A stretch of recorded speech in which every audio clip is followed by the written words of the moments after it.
Mark my words, AI is far more dangerous. The art industry has seen many revolutions over the years, but the new phase we're entering into is unlike anything we've seen in the past. Thanks to artificial intelligence, you don't have to wait long hours or several days to get your portrait or business logo done. Nowadays, all it takes is only a few minutes. The level of improvement is no doubt fascinating, but on the flip side, theorists fear this might just be the end of conventional art and artists alike. But could this be true? Or is it just another anti-AI propaganda spread by a bunch of pessimists? Well, let's find out. Art is dead, dude. Those were the exact words of Jason M. Allen during an interview with the New York Times. Of course, many artists across the world immediately disagreed with him, but it would be nice to find out why he said those words in an interview with one of the world's biggest news platforms, especially because, as a video game designer, Mr. Allen is a goo. So, here's how the story goes. Jason Allen was one of the 18 candidates who submitted an entry in the category of Emerging Digital Artists at the Colorado State Fair annual art competition.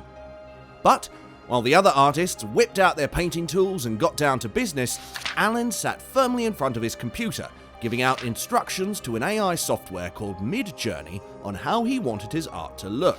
In the end, the AI got the job, and when the entries were ranked by the judges, Allen's AI-generated art, the Théâtre d'Opéra Spatial, came out on top.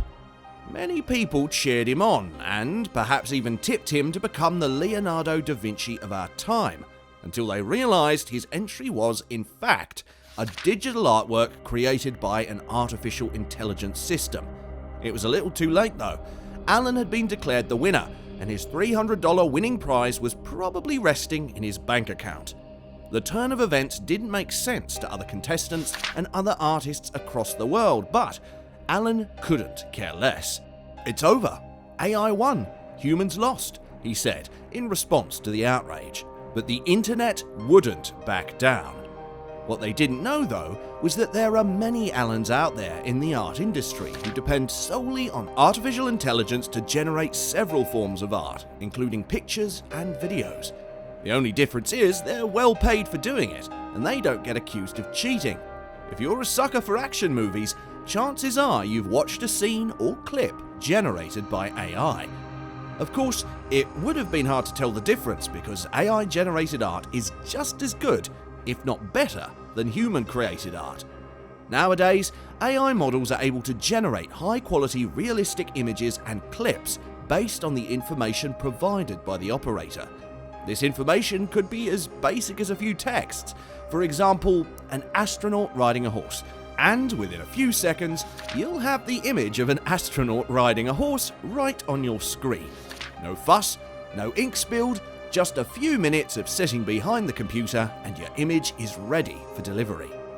Although it might take longer in some cases, Allen spent about 80 hours going over 900 iterations before his award-winning art was produced. These AI systems have been trained using large streams of data and the experience of traditional artists gathered over several decades.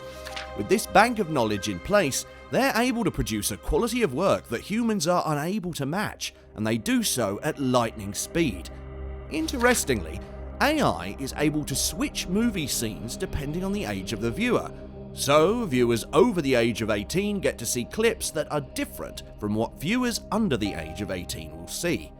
Funny thing is, all of these substitutions happen without you even knowing it. That sounds like a cool feature. Well, it is, but wait till we tell you the scary part. This particular AI system uses intrusive data and a webcam to find out who the viewer is and their age. According to reports, Netflix, the world's most popular streaming service provider with over 200 million paid subscribers, also adopts this technology. You'll probably argue that your webcam isn't on when you're streaming movies on Netflix. Well, the truth is, it doesn't really need to be on because everything has been pre-programmed.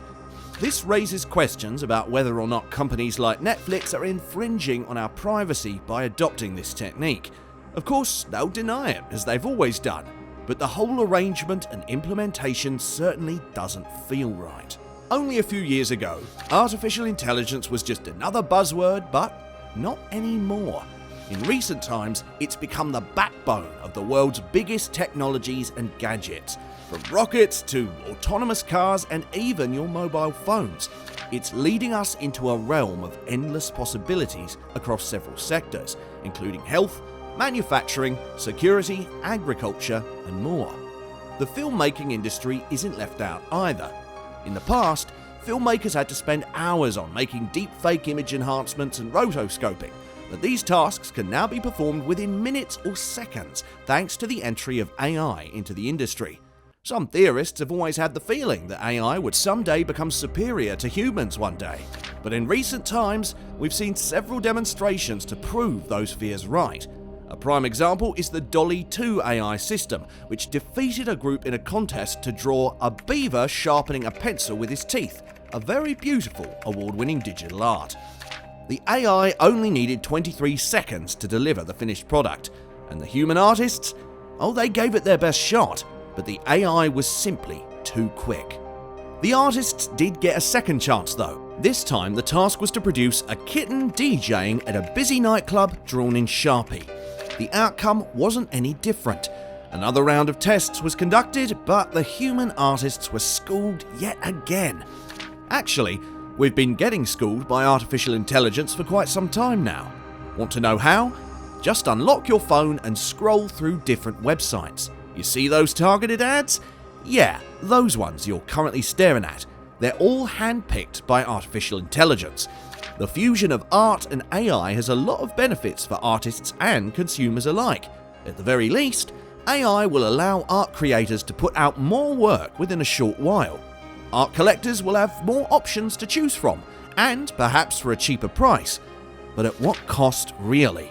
And what impact would it have on the art industry and the world at large? Well, many people have been asking these questions even before Alan submitted his now famous AI-generated image at the Colorado State Fair annual art competition. But the remarkable exploits of his digital art at the event have brought these questions back to the limelight. California-based movie and game concept artist RJ Palmer is perhaps the most vocal artist on the issue. On August 14, 2022, Palmer posted a collage of AI-generated photos on Twitter alongside this message. A new AI image generator appears to be capable of making art that looks 100% human-made. As an artist, I am extremely concerned. In a follow-up tweet, Palmer wrote, "This thing wants our jobs. It's actively anti-artist." The sad thing is that his fears are absolutely valid. With AI systems like Stable Diffusion, Imagen, and DALL-E available to just about anyone with an internet connection, Palmer and other artists worldwide have every reason to be worried.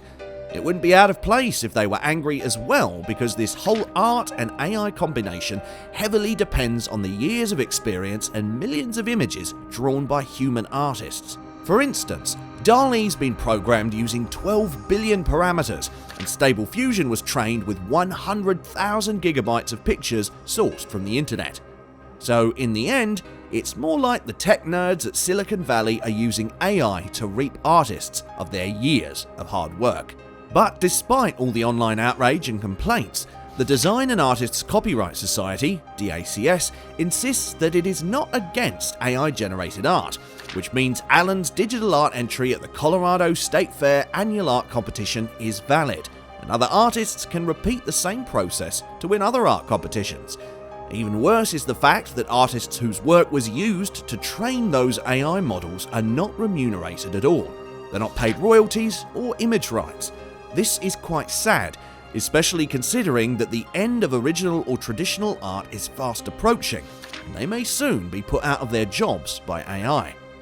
Well, some seem to have accepted their fate already, with reports that more than 3,000 artists from over 118 countries are using the DALL-E AI system to create different arts. But what do you make of their development? Should it be encouraged? Will AI-generated art be the end of traditional art? Let us know what you think in the comment section.